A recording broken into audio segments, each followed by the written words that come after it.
My name is Joseph, a member of parliament in Kenya, and picture a Maasai village. And one evening, government soldiers come, surround the village, and ask each elder to bring one boy to school. That's how I went to school. Pretty much a government guy pointing a gun and told my father, you have to make a choice. So I walked very comfortably to this missionary school that was run by American missionary, and the first thing the American missionary gave me was a candy. I had never in my life ever tasted candy. So I said to myself, with all these 100 other boys, this is where I belong. Stayed.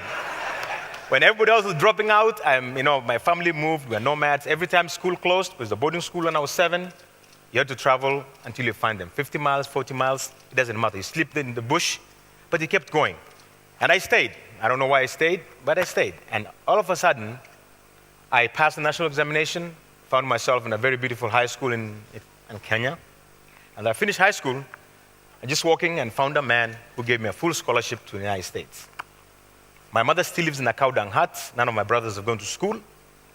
And this man told me, here, go. So I got a scholarship to St. Lawrence University, upstate New York. Finished that. And then after that, I went to Harvard school, graduate school. Finished that. And then I worked in DC a little bit. I wrote the book for National Geographic and taught history, US history. And every time I kept going back home, listening to the problems of these people, sick people, people with no water, all this stuff. And every time I go back to America, I kept thinking about them. Then one day, an elder gave me a story. And this story went like this. Long time ago, there was a big war between tribes. And there was this specific tribe that was really afraid of this other larger tribe. And every time they sent scouts out there to make sure no one attacked them. So one day, the scouts came running and told the villagers, the enemies are coming only half an hour away. They'll be here. So people scrambled, took their things, and ready to go, move out. But there were two men. One man was blind, one man had no legs. He was born like that. So the villagers, the leader of the chief said, no, sorry, we can't take you. You slow us down. We have to flee our children, women and children. We have to run. And they were left behind, waiting to die. But these two people worked something out. The blind man said, look, I'm a very strong man, but I can't see. The man with no legs says, I can see as far as the end of the world, but I can't save myself from a cat or even whatever animals. So this man, the blind man, went down on his knees, down like this, and told the man with no legs to go over his back, and stood up. The man on top can see, the blind man can walk. And these guys took off, followed the footsteps of the villagers until they found and passed them. So this was told to me in a setup of elders, and it's really poor area. I represent northern Kenya.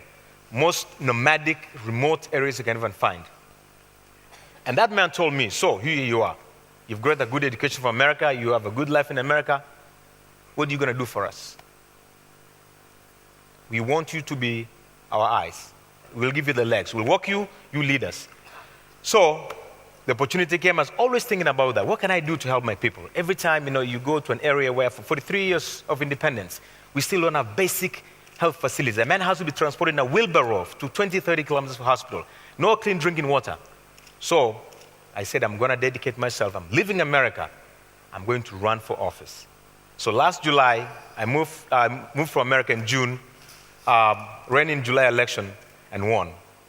And I came for them. And that's my goal. And right now, I have in place for the last 9 months a plan that in 5 years, every nomad will have clean drinking water. We're building dispensaries across that constituency. I'm asking my friends from America to help with bringing nurses or doctors to help us out. I'm trying to improve infrastructure. I'm using the knowledge I received from the United States and from my community to move them forward. I'm trying to develop homegrown solutions to our issues.